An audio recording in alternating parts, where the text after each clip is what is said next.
सध्या अशोक खरात प्रकरण पेटलेलं आहे. ती महिला अशी आतमध्ये आली, तिने स्वतःचे कपडे काढले आणि स्वतःचे त्याचेही कपडे काढले. हा याला बलात्कार कसा म्हणतो? दुनिया झुकती है झुकाने वाला चाहिए. महिला त्याच्याकडे का जायच्या? त्यांना सांगायचं मी तुमचं शुद्धीकरण करतो. आता हा खरात बाबा का वाढला?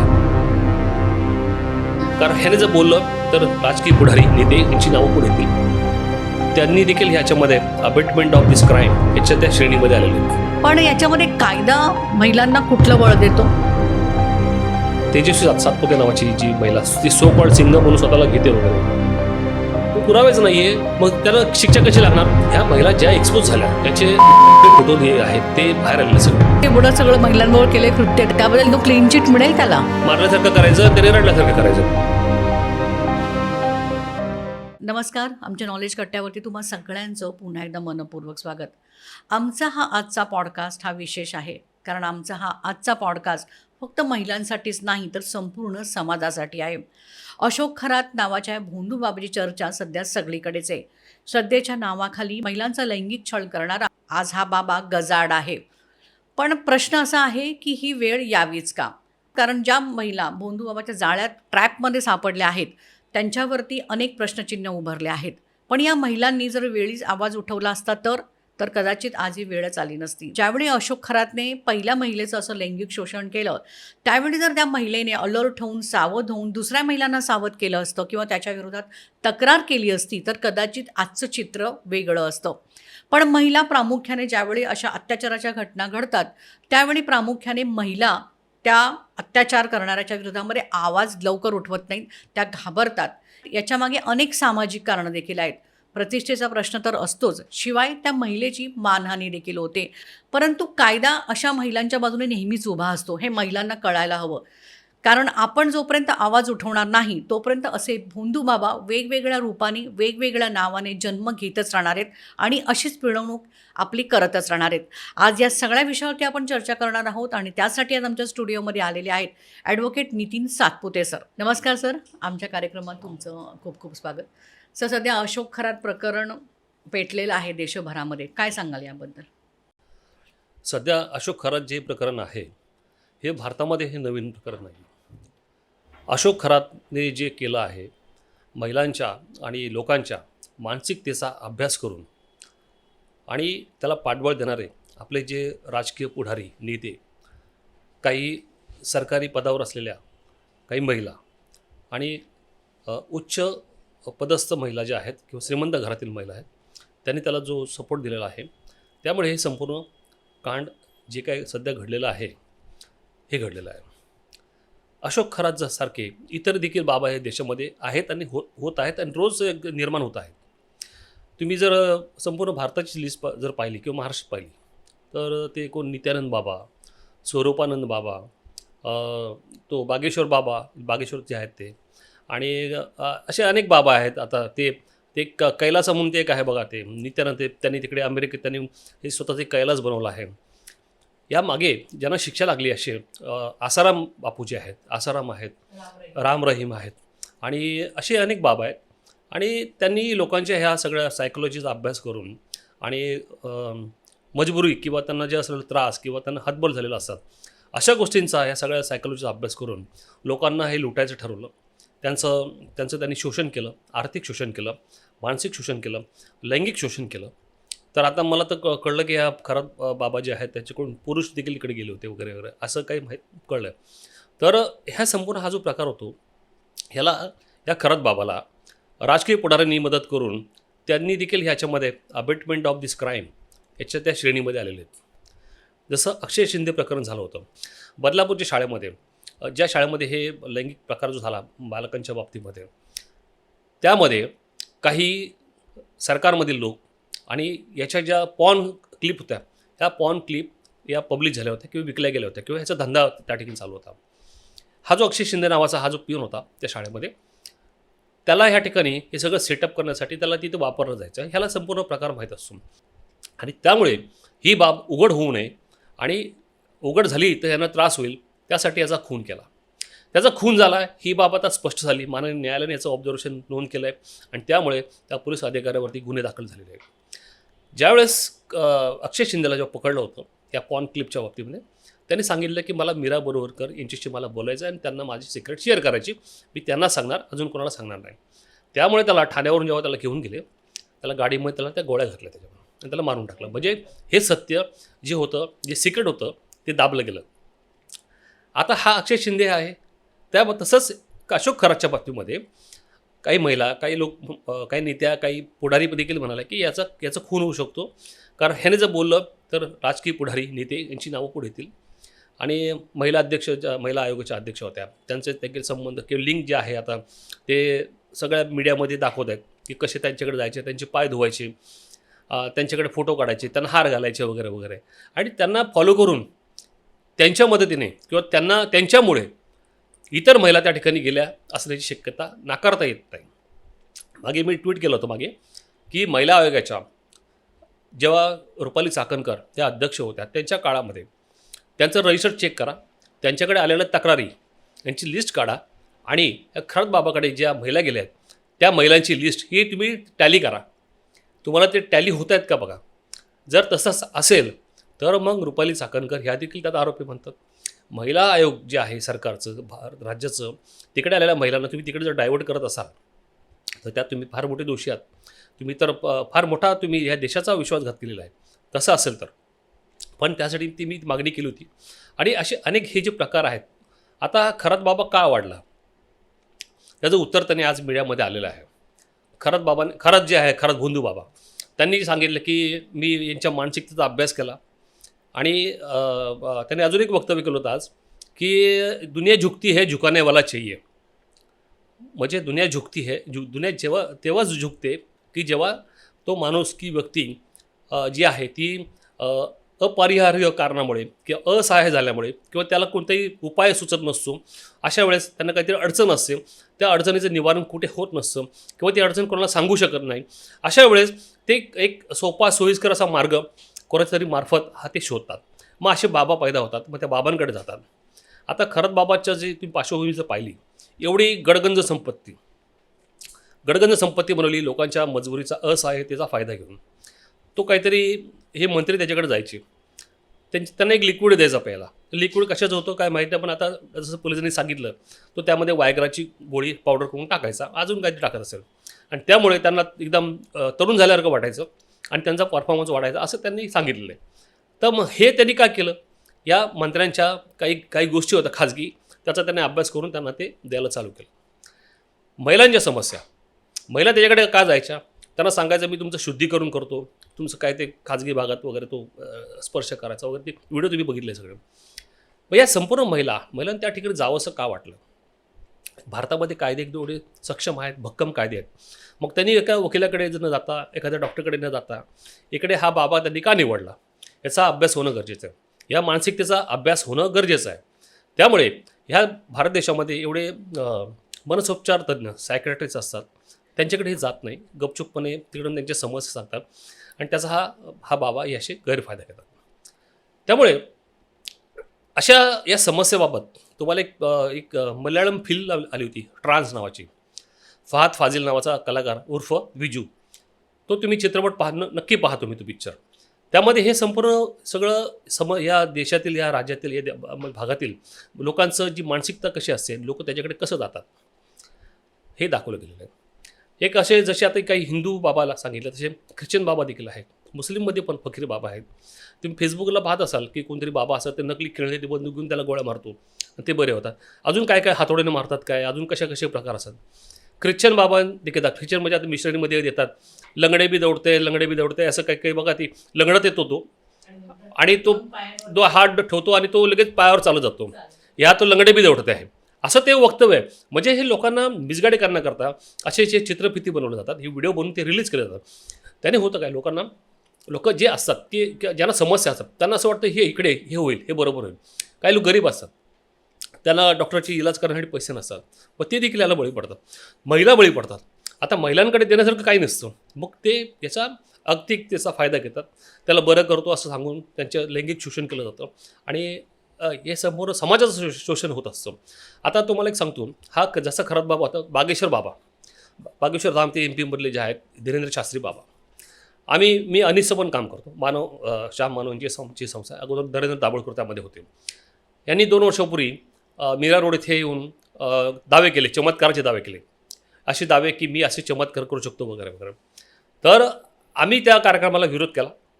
ही चमत्कार करणं, चमत्काराचे दावे करणं हे जे सगळी ही बाब आहे ही गुन्ह्यामध्ये येते.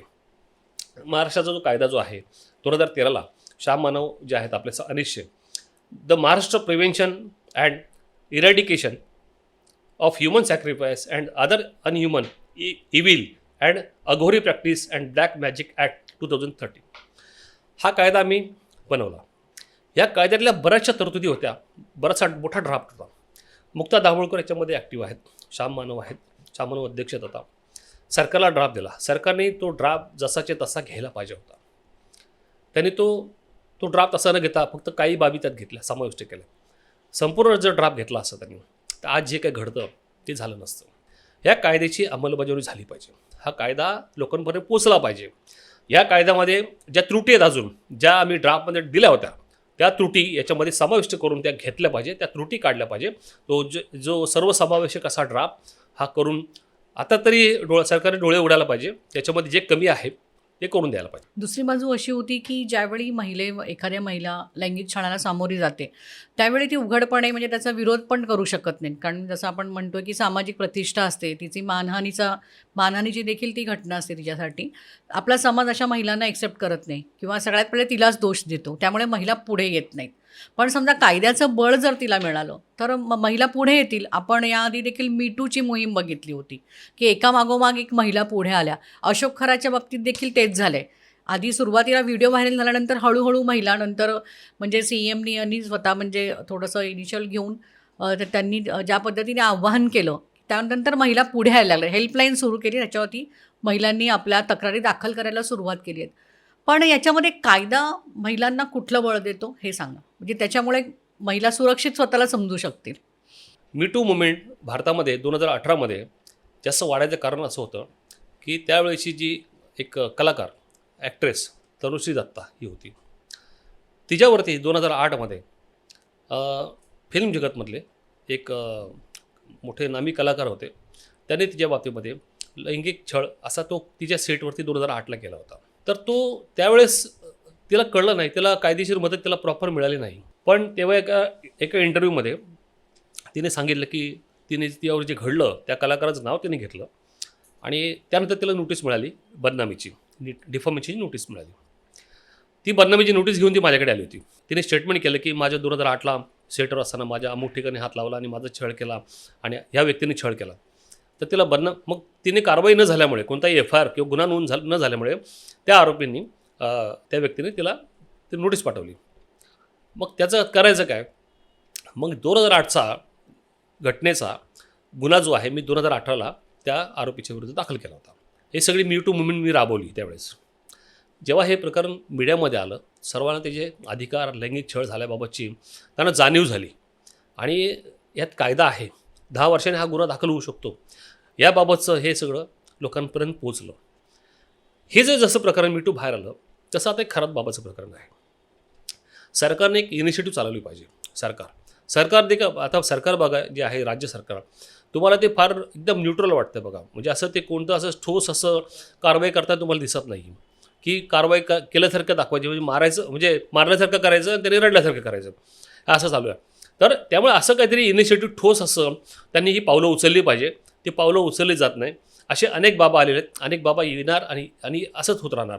त्यासाठी सरकारनं अशी ठोस अशी पावलं उचलली पाहिजे आणि याबाबतची अवेअरनेस जनतेमध्ये, लोकांमध्ये पसरवलं पाहिजे. हा जो कायदा जो आहे, आता मगाशी मी तुम्हाला वाचून दाखवला, एवढा मोठा लांबलचक नाव त्याचं आहे. सामान्य माणसाला याचं कायद्याचं नाव माहिती असेल का? अंधश्रद्धेविरोधी कायदा हा जो कायदा आहे, ठीक आहे, अगदी छोटा कायदा आहे. कलम 3मध्ये याचे सगळे प्रावधान दिलेले आहे. काय केल्याने हा कोणता गुन्हा होतो संपूर्ण त्यात दिलेला आहे.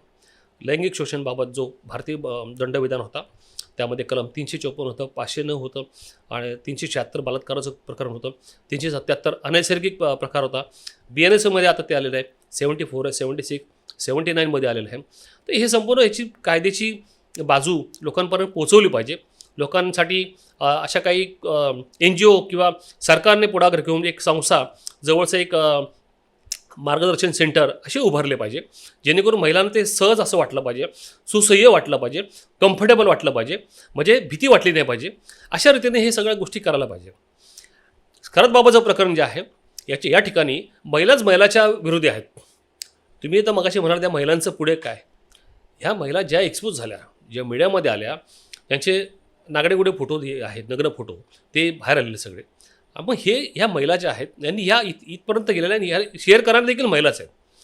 त्यांना क्रिटिसाइज करणाऱ्या देखील महिलाच आहेत. त्यांना सपोर्ट करायला पाहिजे, त्यांचे सांत्वन करायला पाहिजे किंवा अशा गोष्टी जास्त पब्लिश होऊ नये याकरता ह्या सगळ्या गोष्टी करणं गरजेचं आहे. सर, या अशा घटना जेव्हा घडतात, जसं ते व्हिडिओ व्हायरल झालेत त्या महिलांचे, तर अशा वेळी कायदा कशा पद्धतीने महिलांना मदत करू शकतो? भारतीय दंडविधानामध्ये जी कलम होती की 509 महिलांचा विनयभंग झाला किंवा अश्लील बोललं किंवा तोंडी काही बोललं असेल तर 354 होतं, महिलांचा मॉलेस्टेशन झाला किंवा पुढे असं अनवॉन्टेड स्पर्श झाला, बलात्काराची प्रकरणं होती 376 होतं, 77 होतं. याच्या व्यतिरिक्त हा जो कायदा आहे, हा ब्लॅक मॅजिक ॲक्ट जो आहे किंवा अंधश्रद्धाविरोधी कायदा जो आहे, यातली कलम 3मध्ये याच्यामध्ये सगळा समावेश होतो. त्याचबरोबर असे व्हिडिओ बनवणं, व्हिडिओ पब्लिश करणं, त्यासाठी इन्फॉर्मेशन अँड टेक्नॉलॉजी ॲक्ट 2000 जो आहे त्यातला कलम 66, 67 जे आहेत त्यातला याचा आधार घेऊन या महिलांना संबंधित पोलीस स्टेशनला गुन्हा दाखल करता येतो. आणि सुप्रीम कोर्टाच्या ललित कुमारी वगैरे जी गाईडलाईन आहे, दखलपात्र गुन्ह्यामध्ये महिलांच्या कायद्यामध्ये तात्काळ गुन्हा नोंद होतो, तात्काळ. त्यामुळे पोलीस हैगय करत नाही, त्या गुन्हा त्यात नोंद होतोच. बाकी राहिला पुढे तपासाचा प्रश्न, तपास कसा करायचा काय, हे सगळं त्या पोलीस अथॉरिटीवर डिपेंड असतं. त्यामुळे प्रत्येक केसमध्ये जरी गुन्हा दाखल झाला तरी त्यात चार्जशीट होईल किंवा आरोपपत्र दाखल होईल याची शाश्वती नसते. कारण पोलीस आपले जे आहेत ना, हे पोलीस पारंपरिक पद्धतीने तपास करतात. आता नवीन भरती होते, नवीन जे अधिकारी पोलीस PSI म्हणून येतात, ते थोडेसे त्यांना ते IT वगैरे या बाबतीत थोडे फॅमिलियर असतात आणि सोशल मीडिया वगैरे. पण जुने जे अधिकारी आहेत, जे ऑलरेडी होते किंवा त्यांचा ITशी किंवा कम्प्युटरशी जास्त संबंध येत नाही, ते याच्यामध्ये कमी पडतात. आणि वरिष्ठ अधिकारी जे आहेत, आता तुम्ही जर पोलीस इन्स्पेक्टर किंवा ACP, हे लोक जास्त कम्प्युटरची फॅमिलियर नाहीत. त्यामुळे तपासाला कुठेतरी याचा हार्म होतो, तपास व्यवस्थित होत नाही आणि अपुरी किंवा अर्धवट किंवा त्रुटी असलेली किंवा डिफेक्टिव्ह चार्जशीट कोर्टात जाते आणि त्याचा आधार त्या आरोपीला मिळतो. त्यामुळे पुढे भविष्यात जे काय होईल ते होईल, पण कायद्याचा आधार आता घेणं हे फार गरजेचं आहे. अशा प्रसंगांमध्ये कायद्याच्या अंतर्गत कुठल्या प्रकारची शिक्षा त्या म्हणजे भोंदू बाबा म्हणा किंवा महिलांना ब्लॅकमेल करणारे, आपण जसं म्हणतोय की महिलांना म्हणजे विनयभंग करणारे, कधी मेसेजवरनं त्यांना हे करणारे, कुठल्या प्रकारच्या शिक्षा कायद्यात होऊ शकतात? जसं मगाशी मी सांगितलं, जसं भारतीय दंडविधानामध्ये जी तरतूद होत्या त्याच तरतुदी आता PNSमध्ये आलेल्या आहे. उदाहरणार्थ, जर एखाद्या महिलेचा विनयभंग झाला तर त्या विनयभंगाला 3 ते 3 वर्षापर्यंत शिक्षा आहेत. म्हणजे कलम 509 जे आहे आता 79, त्यामध्ये 3 वर्षापर्यंत शिक्षा आहे. जर त्या महिलेला फिजिकली तिला ॲब्यूज केलं किंवा टच केला किंवा मॉलेस्ट केलं, त्याला हॅरॅसमेंट केली, 7 वर्षापर्यंतची तरतूद आहे. 7 वर्षापर्यंतची जेल, तुरुंगवास व दंड असे दोन्ही त्याला शिक्षा आहेत. याच्या पुढे तुम्ही जाल समजा तर आहे बलात्कार किंवा अनैसर्गिक बलात्कार. दोन वेगळ्या श्रेणीमध्ये असतात.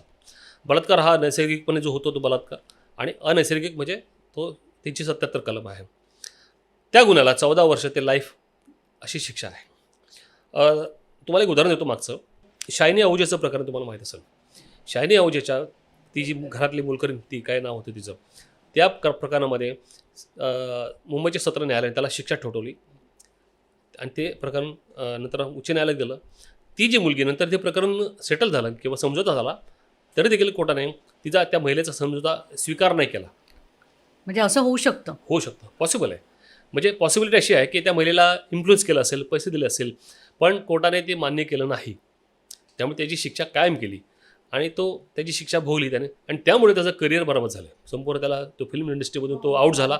आणि म्हणजे याचे गांभीर्य जे आहे ना, याची कॉन्सिक्वेन्स आहे, एक कॉन्सिक्वेन्स फार भयंकर आहे. आणि पण होतं काय, पण प्रत्येक वेळेस ना या महिला ज्या असतात ना, महिलेला दोष दिला जातो, महिलाच दोषी आहे किंवा आहे, हे सगळ्या गोष्टी आहेत. पण समाजात तसं स्वीकार नाही. त्यासाठी एक काउन्सिलिंग असं समाजामध्ये अशा काही संस्था, जसं मगाशी म्हणालो मी, यात ठेवल्या पाहिजे आणि त्याला आधार दिला पाहिजे. तू विक्टीम नाही आहेस, तू विक्टीम नाही आहे, तू विक्टीमच नाही आहे. पहिली गोष्ट, जे घडला तो अपराध आहे. तो विक्टीम नाही. स्वतःला ती विक्टिमाइज करणं, 4 लोक त्याला काय म्हणतील, किंवा हीच ती बघा हे चाललेली महिला आहे, हिच्यावरच बलात्कार झाला होता हे, आणि हे तुझ्या मनात जेव्हा तिच्या इथं हे काढून टाकायचं. आजची आपली जी मानसिकता आहे या फार पुढे गेलेली आहे. जसं 20 वर्षापूर्वी 25 वर्षापूर्वी आपण बघा एखाद्या महिलेचा घटस्फोट झाला तर आपण त्याला घटस्फोटित म्हणून असं म्हणायचे. पण आज समाजाने ॲक्सेप्ट केलं तर ते नॉर्मल वाटतं. आज ती घटस्फोट झाला असेल तर ठीक आहे, नॉर्मल आहे आज, असं काही. पण त्या काळात 30 वर्षापूर्वी तुम्ही बघा, समाज त्याकडे छिथू करायचा, हेटाळणी करायचा, त्याकडे वाईट नजरेने बघायचं, किंवा त्याला वेगळं असं समजायचा, हिच्याच काहीतरी दोष आहे. पण तसं आज समाजाने ते ॲक्सेप्ट केलं. असंच ह्या गुन्ह्याकडे या ज्या पीडित महिला ज्या असतात त्यांच्याकडे असं बघणं फार गरजेचं आहे.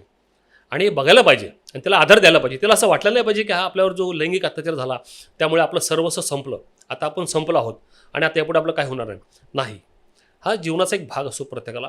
जसं आपण रस्त्याने जाताना एक अपघात होतो, एखादी गाडी इथे आपल्याला ठोकर मारते आणि पण पडतो, त्यात आपला पाय किंवा अवयव जातो, पण तो जीवन भरत असतो. पण तसंच हा अपघात समजायचा आणि पुढे गेलं पाहिजे.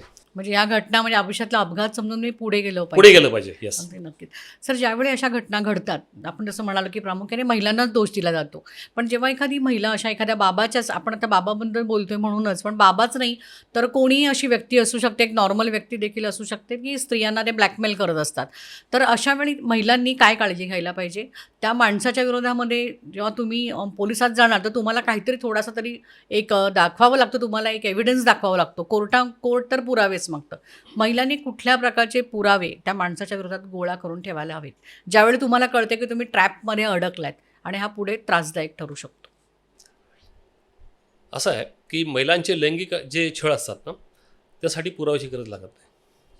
महिलांचं स्टेटमेंट जे आहे दॅट इज सफिशियंट, म्हणजे तेवढं सफिशियंट असतं. कोणतीही महिला जर त्या ठिकाणी अपराध घडला नसेल तर सांगणार नाही की माझा लैंगिक छळ झाला म्हणून. पहिली गोष्ट. राहिला प्रश्न ब्लॅकमेलिंगचा किंवा खंडणीचा किंवा अजून कुठला तिची हॅरॅसमेंट होत असेल मेसेजेस वगैरे, म्हणजे मेसेजेस त्यावरती येतो, त्या सेकंड पार्टवरती. लैंगिक छळाचा एक भाग झाला आणि दुसरा एक हॅरॅसमेंटचा भाग असतो की एखाद्या महिलेला एखादा पुरुष मेसेज करतो, ती त्याला ओळखत नाही किंवा त्याला तो मेसेज नको किंवा त्या व्यक्तीशी त्याला कुठलाही संपर्क ठेवायचा नाही. तो मानसिक त्रास जो असतो हॅरॅसमेंटमध्ये येतो, छळ असतो, तो देखील आपल्या नवीन कायद्याने तो कव्हर केलेला आहे. सारखं सिम्पल एखाद्या महिलेचा वारंवार तू जेवलीस का, तिची इच्छा नसताना त्याशी बोलायचा प्रयत्न करतो, एक कॉन्व्हर्सेशन इस्टॅब्लिश करायचा प्रयत्न करतो, ते देखील या कायद्याच्या अंतर्गत आता ते समाविष्ट केलेलं आहे. त्यामुळे देखील कारवाई होते, त्यावर गुन्हा दाखल करता येतो की त्या महिलेची इच्छा नसताना तुम्ही त्याला मेसेज पाठवणं, जेवलीस का, कुठे चाललीस, किंवा काय कुठलेही काही असू शकतं त्यामध्ये, अशी कोणतेही मेसेज तिला पाठवणं, हा एक IT ॲक्ट जो लागतो हा गुन्हा आहे का, इन्फॉर्मेशन टेक्नॉलॉजी ॲक्ट खाली तो येतो. तसाच महिलांचा छळ जो असो त्या छळाच्या खाली येतो, लैंगिक छळाच्या खाली येतो, किंवा इतर जे कम्प्युटर माध्यम जे असतात त्या माध्यमाच्या, म्हणजे कम्प्युटर जी सायबरमध्ये, येस, त्यामध्ये ते येतं. आणि या सगळे हे गुन्हे त्याला त्या व्यक्तीच्या विरुद्ध लागू होतात, त्यामुळे गुन्हा दाखल होतो. राहिला प्रश्न खंडणीचा किंवा कुठली डिमांड करणं, तर खंडणी मागितली किंवा पैसे मागितले किंवा ब्लॅकमेलिंग जेव्हा करतो व्यक्ती, तो त्याला काहीतरी त्याला पाहिजे असतं त्याच्याकडनं, तेव्हा तो ब्लॅकमेल करतो. बघा मॅडम, हे माझ्याकडे असं आहे, मला हे माझं तुम्ही द्या, नाही तर मी अमुक करेन. ही झाली धमकी आणि ब्लॅकमेलिंग. जेव्हा असं काय होतं तर खंडणीचा गुन्हा दाखल होतो. खंडणी मागणं किंवा कधी अनवॉन्टेड गोष्ट मागणं आणि त्या महिलेच्या कुठल्या तरी गोष्टीचा गैरफायदा घेऊन हे करणं, त्यासाठी खंडणीचे गुन्हे दाखल होतात. आणि नवीन PNS देखील असा त्यामध्ये समावेश केलेला कायद्याचा, आणि त्याप्रमाणे प्रत्येक गुन्ह्याला एक वेगळं कलम आहे, त्याखाली हा गुन्हा दाखल करता येतो आणि ती महिला पोलीस स्टेशनला जाऊ शकते. आणि खंडणी इवन सिम्पल, तुम्ही जर तुम्हाला म्हटलं ना की मॅडम हे तुम्ही मला हे जर नाही केलं तर मला एवढे पैसे द्या, नाही तर मी हे अमुक करेल, एवढं स्टेटमेंट जरी असेल दॅट इज सफिशियंट, त्यासाठी पुराव्याची गरज नाही. बाकी जे पुरावे म्हणतात ते सपोर्टिंग असतात. तुमच्या स्टेटमेंटसाठी जर तुमच्याकडे एखादा मेसेज जरी असेल, तो तुमच्या स्टेटमेंटला तो कॉरॉबरेट करतो, तुमची केस अधिक बळकट करतो. पण जर तो पुरावा नसेल तर गुन्हा दाखल होत नाही, असं होत नाही. गुन्हा दाखल होतो, पण बळकटी येण्याकरता हे संपूर्ण पुरावे, हे मेसेज चॅट किंवा कॉल डिटेल्स, जे कॉल लॉग असतो, हे सगळे पुरावे, किंवा एखादं तुम्हाला आलेलं पत्र किंवा CCTV फुटेज किंवा ती व्यक्ती तुम्हाला भेटली असेल तर ह्या सगळ्या कॉरॉबरेशनमध्ये हे सगळे पुरावे अधिक त्या गुन्ह्याला बळकटी देतात. त्यामुळे ते असलेच पाहिजे असं गरजेचं नसतं, पण ते असेल तर ह्या गुन्हा साबित करायला बळकटी मिळते आणि त्यामुळे कारवाई होते. सर, आपण अशोक खरात प्रकरणात बघितलं की याच्यामध्ये सुशिक्षित लोकांचं प्रमाण सगळ्यात जास्त आहे, तर आजही आपल्याकडे म्हणजे आजही आपली लोक बंधुभावांच्याच मागे लागतात. त्यांनी सांगितलेल्या भविष्यावर स्वतःचं भविष्य घडवत असतात. तर अशा वेळी कायदा बंधुभावाला शिक्षा तर करेलच, पण अशा लोकांवरती देखील काही कायद्याचा काही बडगा आहे की नाही? कारण यांच्यामुळेच मग बाकीचे तसे इतर फॉलोअर्स त्यांना भेटतात. मी याचं उत्तर देण्याच्या अगोदर मी पाठीमागे जातो. भारतात जी नवीन संसद जेव्हा आपण ही बनवली, त्या संसदेमध्ये जेव्हा त्याचं उद्घाटन होतं, त्यावेळेस आपण आपले भारताचे राष्ट्रपती, महिला जे राष्ट्रपती द्रौपदी मुर्मू ज्या आहेत, त्यांना बोलवणं अपेक्षित होतं. त्यांना बोलवलं गेलं नाही. त्या ठिकाणी या देशातील जे इंटेलिजंट क्लास असतो त्यांना बोलवलं गेलं नाही. या देशातील प्रोफेसर असतात त्यांना बोलवलं गेलं नाही. त्यावेळेस ते संसदेचं उद्घाटन करायला कोण गेलं होतं याची कल्पना आपल्याला असेल. तर त्याचं उत्तर असं आहे, या देशातील संपूर्ण जे सनातनी जे बाबा जे होते, संत वगैरे वगैरे, हे संत जाऊन आपल्या संसदेचं जे भारताचं सर्वोच्च जे मोठी इन्स्टिट्यूशन आहे तिकडे जाऊन त्याचं उद्घाटन करतात. हे करून आपण भारत देशाला काय संदेश दिला? आपण हा संदेश दिला आहे की हा देश सनातनी आहे, हिंदू धर्माचा आहे, किंवा अशा रूढीप्रमाणे चालणारा आहे. तो घटनेप्रमाणे, संविधानाप्रमाणे चाललेला नाही. संसदेमध्ये ज्यांना बोलवलं पाहिजे, ज्यांचा सन्मान करायला पाहिजे, त्यांना न बोलवता त्यांनी सनातनी लोकांना बोलवलं, संतांना बोलवलं, साधूंना बोलवलं आणि त्यांचं प्रमोशन केलं. जर मुळात संसदेमध्ये असा जर प्रकार होत असेल, त्या देशाकडे इतर लोकांकडून काय अपेक्षा करायला पाहिजे? लोक हे अनुकरण करतात. लोकांना जे मीडियामध्ये दिसतं त्याचं अनुकरण करतात. देशाचे पंतप्रधान ज्यांनी हे सगळं कार्यक्रम आयोजित केला होता, त्यांनी साधू संतांना जे सपोर्ट केला, त्यावेळेस समर्थन केलं त्यांचं, त्यांना बोलवलं, त्यांना आदर दिला, राष्ट्रपतींचा अनादर केला. त्यामुळे चुकीचा मेसेज संपूर्ण देशामध्ये गेलेला आहे. आणि आता भोंदूगिरी किंवा खरातबाबाचं प्रकरण आहे, यांच्याकडे गेलेले जे बळीत आहेत, सगळे पीडित आहेत, ते सगळे पीडित हे श्रीमंत घरामधील आहेत. भारतामध्ये अजूनही आपला भारत देश 76-77 वर्ष आली स्वतंत्र होऊन, अजून तेवढा प्रगल्भ झालेला नाही. काल परवा कोणतरी फ्रान्सच्या राष्ट्रपतींनी कोणतरी स्टेटमेंट केलं, आपण वाचलं असेल, की भारत देश अजून 5,000 वर्षापूर्वीसारखाच वागतोय. हे इतर देशांनी आपल्या देशाबद्दल केलेले ॲनालिसिस आहे. यांचं उत्तर ह्याच्यामध्येच आलं. आपण कधी आपण विज्ञानवादी होणार? आपण कधी यांच्या म्हणजे कधी ह्याच्यापासून सुटकारा घेणार? काल परवा जे आपले तुकाराम मुंडे ज्यांच्या मातोश्रींचं देहावसन झालं, आपली परंपरा अशी होती की त्यांच्या अस्थी पाण्यात सोडायला पाहिजे. त्यांनी काय केलं? विधी करतात. हे विधी कुठून आले? ह्या कोणीतरी इस्टॅब्लिश केलेल्या विधी आपण ते करतो. पण त्यांनी तसं न करता विज्ञानवादी एक विचार घेऊन त्या पाणीचं प्रदूषण न करता त्या अस्थींना त्यांनी जमिनीत पुरलं, त्या ठिकाणी झाड लावलं, जेणेकरून भविष्यामध्ये त्या अस्थीमधून मिळणारं कॅल्शियम जे आहे ते जमिनीमध्ये त्याचं विघटन होऊन झाडांना त्याचं ते पोषण मिळेल आणि ते झाड चांगलं फोफावेल. हा झाला विज्ञानवादी विचार. मग हा विज्ञानवादी विचार जो आहे, हे लोक का स्वीकारत नाही? लोक शाळेतील पहिलीच्या क्लासपासून अगदी कॉलेजपर्यंत सायन्स हा सब्जेक्ट असतो, ॲटलीस्ट 10वीपर्यंत असतो. आम्ही 10वीपर्यंत बायोलॉजी शिकलो आहे, सायन्स शिकलो आहे, फिजिक्स शिकलो आहे, केमिस्ट्री शिकलो आहे. तरी देखील हे डोक्यामध्ये फिट का बसत नाही? तरी देखील पुन्हा भोंदूगिरी बाबा वगैरे हे सगळे यांच्या मागे लागतात. जो हापकिनचं तो एक शास्त्रज्ञ आहे बघा, ते अगदी हँडिकॅप होते, त्याचं नाव त्यांना पार्किन्सन्स. हां, येस. त्यांनी सांगितलं, त्यांनी अभ्यास केला, पूर्ण विश्वाचा अभ्यास केला. त्यांना कुठेही देशावरती स्वर्ग वगैरे दिसला नाही. स्वर्ग नाहीच आहे वरती. या पृथ्वीच्या वरती कुठेही असं एक ठिकाण नाही की ज्या ठिकाणी कुठली मानव वस्ती असेल. पृथ्वी हाच एक देश आहे. आपल्या ज्या गॅलेक्सीमध्ये फक्त जो आहे पृथ्वी, त्यावरतीच फक्त मानव वस्ती आहे.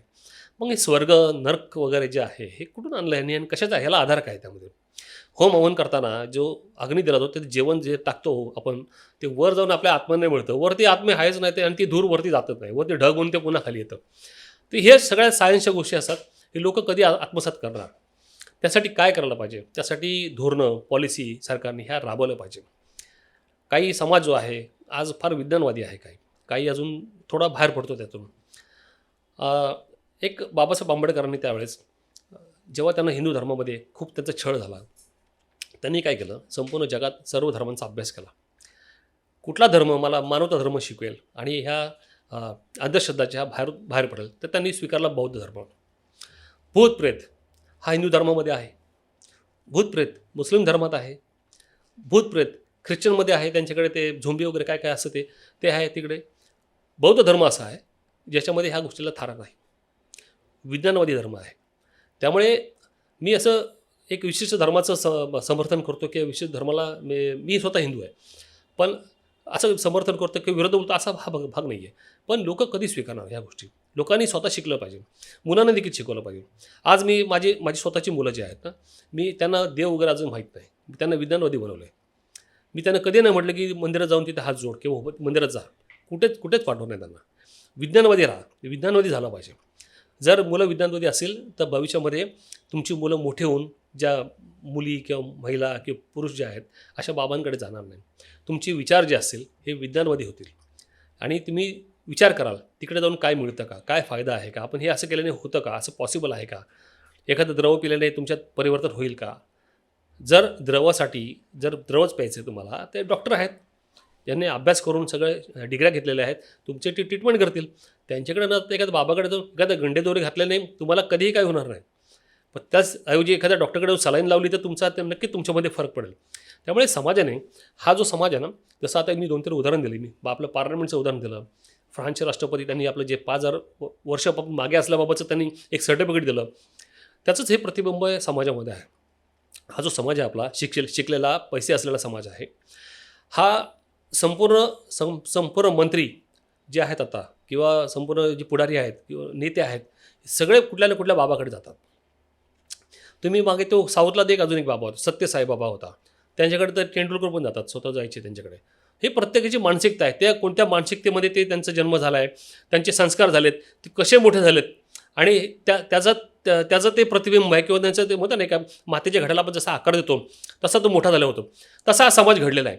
त्यामुळे ह्याला थोडा वेळ लागला ह्यातून बाहेर पडायला. म्हणजे ह्या सगळ्या गोष्टी अजून मला वाटतं 20-25 वर्ष लागतील ह्या सगळ्या गोष्टी इम्प्रूव्हमेंट व्हायला आणि लोक प्रगल्भ व्हायला आणि हे सगळं विज्ञानवादी विचार घ्यायला. आणि यासाठी सरकारनेच इनिशिएटिव्ह घेतला पाहिजे. अशी पुस्तकं, एक जनजागरण, अवेअरनेस लोकांमध्ये पसरवलं पाहिजे. दूरदर्शनसारखे हे चॅनल आहेत किंवा सरकारची चॅनल आहेत त्यावरती हे पसरवलं पाहिजे. कितीतरी NGO आहेत त्या यावरती काम करतात, पण तसं सरकार काय करत नाही. काय सरकारचेच मंत्री स्वतः तिकडे जातात, तर त्यांना असं कधी काय वाटत नाही आहे या बाबतीत. त्यामुळे हा सगळा समाज जो आहे ना, ज्यांच्याकडे पैसे आहेत त्यांच्याकडे काही त्यांची गुपितं असतात, ही गुपितं ते उघडपणे सांगू शकत नाही. मग ते सांगायला लागू नये किंवा सांगता येत नाही म्हणून ते मग असं शॉर्टकट शोधतात, अशा बाबांसारखा कोणाच तरी मार्फत. जसं रुपाली चाकणकर ज्या महिला अध्यक्ष होत्या, त्यांच्याकडं अनेक प्रकरणं यायची महिलांची. मी कितीतरी प्रकरण दाखल केलेली. तर त्या स्वतः तिकडे जात आहेत.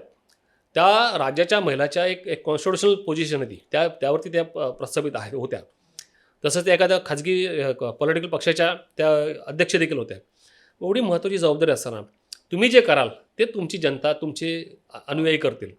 त्यामुळे पहिले ह्यांनी स्वतःला सुधारवलं पाहिजे, स्वतः त्यांनी याचं अनुकरण करायला पाहिजे, स्वतः ते ॲक्सेप्ट करायला पाहिजे. तसं न करता तुम्ही लोकांकडून अपेक्षा करणं चुकीचं आहे. आज मला मीडिया जर बघत असेल तर आज मी जे काही सांगतो हे लाखो लोकांपर्यंत पोहोचतं, मी या गोष्टी बोलतो ते. आणि त्यामुळे ह्या जे आपण बोलतो त्याला लोक फॉलो करतात, आपलं अनुकरण करतात. त्यामुळे मंत्री, पुढारी, नेते यांनी जबाबदार वक्तव्य केलं पाहिजे, त्यांचं वर्तन जबाबदार असलं पाहिजे, त्यांचं वागणं जबाबदार असलं पाहिजे. दुसरे कोण झिरवळ नावाचे मिनिस्टर होते, त्यांनी त्यांच्या खाजगी बंगल्यामध्ये जो काय प्रकार केला किंवा त्याचा त्या पद्धतीने वापर केला, तर ह्यांना नैतिकता कळली पाहिजे की आपण एक मोठ्या पदावर आहोत, आपण एक मंत्री आहोत आणि अशा ठिकाणी येऊन आपण काय वर्तन करायला पाहिजे. जेव्हा हे सगळं त्याची ज्याला जाणीव होईल ना, त्यावेळी सगळं आपोआप थांबेल. त्यामुळे कोणाला काही सांगायची गरज पडणार नाही. पण हे अवेअर व्हायला थोडा वेळ लागेल. आणि मी तर म्हणतो हे अडाणीचे सगळे हे मिनिस्टर पण अडाणीत अजून पण. म्हणजे पुढारी नेते यांना काही कशाचं कमी प्रगल्भ नाहीत. यांना फक्त भ्रष्टाचार करायचा, स्वतःची घरं कशी भरायची आणि हे सगळे कमवलेला जो पैसा असतो हा प्रोटेक्ट करण्याकरता हाही असे वेगवेगळे मार्ग, बाबा वगैरे यांच्यासोबत जाऊन फोटो काढणं, त्यांचा आशीर्वाद घेणं, हे त्यामुळे सगळे फोपवते. असं तुम्ही मला एक उदाहरण सांगितलं होतं, आपण त्याच्यावरती मगाशी बोललो होतो की तुमच्याकडे देखील अशी एक केस आली होती. मुंबईतले कोणी पोलीस होते, ते एका बाबाला फॉलो करत होते आणि नंतर त्यांची मुलगी तिथे गेली आणि त्या बाबाने त्या मुलींचं देखील शोषण केलं होतं. त्याबद्दल काय सांगाल? मुंबईतल्या एका पोलीस स्टेशनला पोलीस इन्स्पेक्टर 3 स्टार अशा दर्जाचे अधिकारी होते. नंतर त्यांचं प्रमोशन सिनियर PI झाले त्या ठिकाणी. तर आता हे कसं आमच्या आशिलाचं आहे त्यामुळे नाव वगैरे मी डिस्क्लोज करत नाही. तर ते असेच कुठल्या तरी बाबाला फॉलो करायचे आणि त्या बाबाच्या एवढे ते आहारी गेले होते. त्याला सोन्याची नाणी गिफ्ट करणं, त्याला महागड्या गिफ्ट देणं आणि बरंच काही गोष्टी त्यांना त्यांना फॅसिलिटी देणं, त्यांना फ्लॅट देणं वगैरे या गोष्टी त्यांनी केल्या. त्यांची मुलगी थोडीशी मला वाटतं थोडीशी डोक्याने थोडी मंदबुद्धी होती, काहीतरी असा प्रकार होता. तिचं शुद्धीकरण करण्याकरता बाबांनी सांगितलं, बाबांची नजर त्यांच्या मुलीवर गेली. ती मुलगी मायनर होती. शुद्धीकरणाच्या नावाखाली त्यांनी मुलीला पूजेला बोलवलं. अख्ख्या घराला तिकडे शुद्धीकरण करायला पाठवायचे, म्हणजे पूजा करायला पाठवायचे. तर त्या मुलीचा त्या बाबाने लैंगिक छळ केला. लैंगिक छळ केल्याच्यानंतर म्हणजे एकदा ना अनेकदा छळ केला. बंद खोलीमध्ये त्या बाबाने त्या मुलीला म्हणजे जो लैंगिक छळ झाला तिचा, असं सेम खरत बाबाची आपण ज्या क्लिप बघता त्या टाईपचंच होतं. तर तो लैंगिक छळ झाला. मुलगी मायनर होती, अज्ञान होती, 16 की 17 वर्षाची होती. पण मला एक कळलं नाही त्यावेळेस. ती केस जी माझ्याकडे होती, तो जे आरोपी जो बाबा होता तो आमच्याकडे माझा अशील म्हणून होता. तो अशील असल्यामुळे मला माझं काम करणं माझं कर्तव्य होतं. पण माझ्या मनातून जी भावना होती की त्या मुलीचे जे वडील होते पोलीस अधिकारी, त्यांच्या विरुद्ध माझी भावना होती. मी जेव्हा कोर्टामध्ये आर्ग्युमेंट केलं, युक्तिवाद जेव्हा केला, मी सांगितलं हे तर आरोपी आहे, त्याच्याविरुद्ध हे असे पुरावे आहेत. पण बोलो त्याच्या व्यतिरिक्त ह्या बाबाकडे ज्या पोलीस अधिकाऱ्याने त्या मुलीला पाठवलं ते देखील आरोपी आहेत.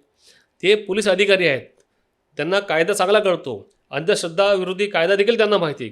असं असताना मुलीच्या हातून पूजा करून घेणं, बाबाकडे मुलीची शुद्धीकरण करायला पाठवणं, हे स्वतः त्यामध्ये येतात. स्वतः अबेटमेंट ऑफ क्राईममध्ये आहेत ते. त्यामुळे त्यांना देखील आरोपी केलं पाहिजे. ही गोष्ट काल बरोबर मी माझे पोलीस मित्राला देखील सांगितले. तर त्यांनी खूप चिडले. ते बोलले असं ह्याच्यावरती गुन्हा दाखल व्हायला पाहिजे होता, ह्याला अटक का नाही केली, असा झाला. म्हणजे बघा, म्हणजे हे अंधश्रद्धेचं जे खूळ जे आहे डोक्यामध्ये किती लोकांमध्ये फोपवलेलं आहे. तर पोलीस देखील सुटलेले नाही, मिनिस्टर सुटलेले नाहीत. पण सर कारवाई का होत नाही मग यांच्यावरती? आता असं आहे की कारवाई करायला कायदा कमी पडतोय? कायदा नाही. आता कसं आहे माहिती आहे, त्या केसमध्ये काय झालं, ते स्वतः पोलीस अधिकारी वरिष्ठ दर्जावरती असल्यामुळे इतर पोलीस अधिकाऱ्यांनी त्यांना ते वाचवतात, एकमेकांना वाचवायचं काम करतात. कारण ह्यांचे पण आड्याकोडे ते अडकलेले असतात. एकमेकांना सहाय्य करू अवघे जरूर सुपंत असं ते आहे ना, ते एकमेकांना मदत करतात. तर असं मदत केल्यामुळे होतं काय की कायदा काय करू शकत नाही. म्हणजे आता पण हा जो तपास चालू आहे बंधू खरातचा, या तपासामध्ये ते काय भविष्यामध्ये काय होणार आहे तुम्हाला वाटते असं? मला 100% वाटतं. कारण म्हणजे बंधू आम्हाला कुठली शिक्षा होणार नाही असं शिक्षा येस, त्याला शिक्षा होणार, बलात्काराची शिक्षा त्यात होऊ शकत नाही असं मला वाटतं. का पण सर? याचं कारण म्हणजे एवढे पुरावे, एवढे व्हिडिओ, तुम्ही संपूर्ण व्हिडिओ पहा. त्या संपूर्ण व्हिडिओमध्ये तुम्हाला असं दिसतं का की कुठल्या बाईला तो खेचत आणतोय, तिचे कपडे काढतोय, असं त्या स्वतःच्या महिला ज्या स्वतःच कृत्य करतात, स्वतः त्याचे कपडे काढतात, तुम्ही पाहिलं असेल. त्यामुळे तो डिफेन्स 100% घेणार आहे तो. त्यामुळे हा जो डिफेन्स जो आहे ना त्याचा, तो 100% हा होणार आहे. आणि जो पंचनामा होतो, फुटेजचा जो पंचनामा होतो, आता फुटेजचा पंचनामा जर करायचा म्हटला, समजा मी इकडनं असं आलो, इथे बसलो आणि तुमच्याशी मी काहीतरी बोललो आहे, तर जो पंचनामा जो होतो ते ट्रान्स्क्रिप्शन असतं, त्यामध्ये हेच लिहिलं जातं की सातपुते साहेब इथे आली, इथे बसले आणि यांच्याशी बोलतात. ते ट्रान्स्क्रिप्शन तेच असतं की ती महिला अशी आतमध्ये आली, तिने स्वतःचे कपडे काढले आणि त्याचे कपडे काढले. मग याला बलात्कार कसा म्हणता येईल? आता राहिला प्रश्न, तिला ते सेडेक्टिव्ह दिलं का, तिला ॲडमिनिस्ट्रेटर दिलं का, तिला कोणतं औषध पाजलं का, त्याचा देखील पुरावे आता नाहीत. इमिजिएटली जर घटना घडली, समजा बलात्कार झाला, तर ती लगेच मेडिकलला गेली आणि किंवा तिने चेक केलं की ब्लड चेक केलं किंवा अजून तर ते पुरावे मिळतील. मग हे पुरावे कसे मिळतील? बस पण सर जर आता महिला म्हणतात की यांनी आम्हाला म्हणजे फसवलं, यांनी आमच्यावरती बलात्कार केलाय, मग ते कसं काय त्याच्यामध्ये तारतम्य? कायदा काय बघणार म्हणजे नक्की? कायदा पुरावे बघणार.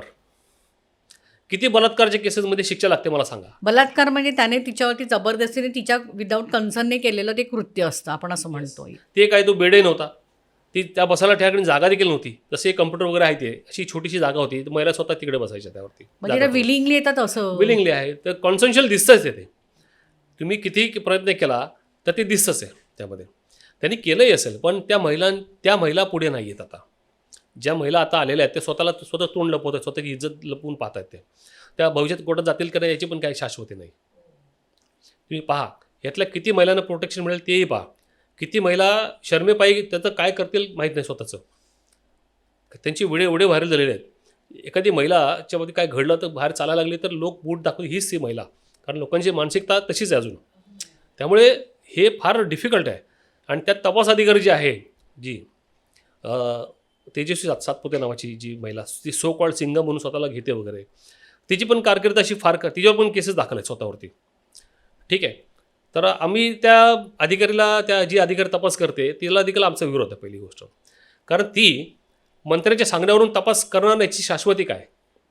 हा तपास जो आहे हा CBIला दिला पाहिजे.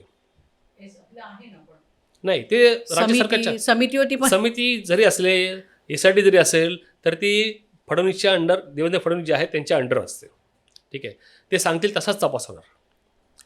जसं तुम्हाला सांगतो, हे मालेगाव ब्लास्टमध्ये जे झालं, मालेगाव ब्लास्टमध्ये स्वतःचे त्यावेळेचे जे काही अधिकारी होते की ती आता ते सुटले केस, ती ठाकूर जे होते ते सुटले, सुटले, साध्वी प्रज्ञा सिंग जे सुटले, ॲक्विट झाले. हायकोर्टाने काय केलं? हायकोर्टाने सांगितलं याच्यामध्ये पुरावेच नाही आहे. जर पुरावेच नाही आहे मग त्याला शिक्षा कशी लागणार? कारण कोर्ट काय करतं, पुरावे पाहतं. आणि मग पुरावे नसायचं कारण काय झालं, त्यावेळेचे काही अधिकारी माझ्या संपर्कात आले, म्हणजे आमचे जवळचे होते. त्यांनी मला सांगितलं, सर आम्ही हा तपास केला, आम्ही सगळं दिलं, हे लावलंच नाही चार्जशीटला. चार्जशीटचा पार्टच नाही हा, चार्जशीटमध्ये नाहीच आहे. जर चार्जशीटमध्ये नाही तर तपासामध्ये, ट्रायलमध्ये कसं साबित होणार? आम्हाला त्यावेळेस प्रेशर केलं गेलं, शांत बसायला सांगितलं, आणि त्यामुळे हे झालं नाही. मग हे त्याच्या पाठीमागची पार्श्वभूमी. आता हा तपास प्रामाणिकपणे होईल कशावरून? जसं मी काही महिला, नाशिकच्या महिलांनी मला कोणातरी मार्फत संपर्क साधला, त्यांनी मला सांगितलं, म्हणजे विक्टीम महिलांनी की पोलीस आमच्याकडे फक्त माहिती विचारतात आणि रेकॉर्डला आमची कुठे घेत नाही आमची माहिती, आणि येऊ नका म्हणतात पोलीस, नाही तर तुम्हाला अडचण होईल. मग मला सांगा, ज्या खरोखरच्या ज्या विक्टीम आहेत त्याला तुम्ही घेत नाही, ज्या सो कॉल्ड विक्टीम दाखवल्या आहेत आता त्या पुढे येणार नाहीत, मग हा तपास कसा पूर्ण होईल? राहिला फार प्रश्न अँटी सुपरस्टिशन जो लॉ मगाशी मी तुम्हाला वाचून दाखवला, त्यामध्ये फार त्याला शिक्षा लागू शकते, ते फार 2-3 वर्षाची शिक्षा लागू शकते त्याला. मग बलात्काराचं काय? बलात्काराचे पुरावे नाहीत, इंजुरी नाही, मेडिकल नाही. बरं, त्यांना जे काय औषध खायला घातलं त्याचं काय पुरावे नाही, ते नाहीच मिळणार. ते 100% नाही. जास्तीत जास्त अशोक खरातवरती, म्हणजे अशोक खरातला कुठली शिक्षा होऊ शकते तर ती फक्त ते आर्थिक त्यांनी जे फसवणूक केलेली आहे, फसवणुकीचं देखील ते पण विलिंगली असलं पाहिजे ना. तुम्हाला जर मी सांगितलं की मी इंड्यूस केलं तुम्हाला, 420 म्हणजे काय असतं की म्हणजे महिलांवरती त्याने जे एवढं सगळं महिलांबरोबर केले कृत्य, त्याबद्दल तो क्लीन चिट मिळेल त्याला? शक्यता आहे. पुरावे तेवढे सबळ पुरावे असले पाहिजे.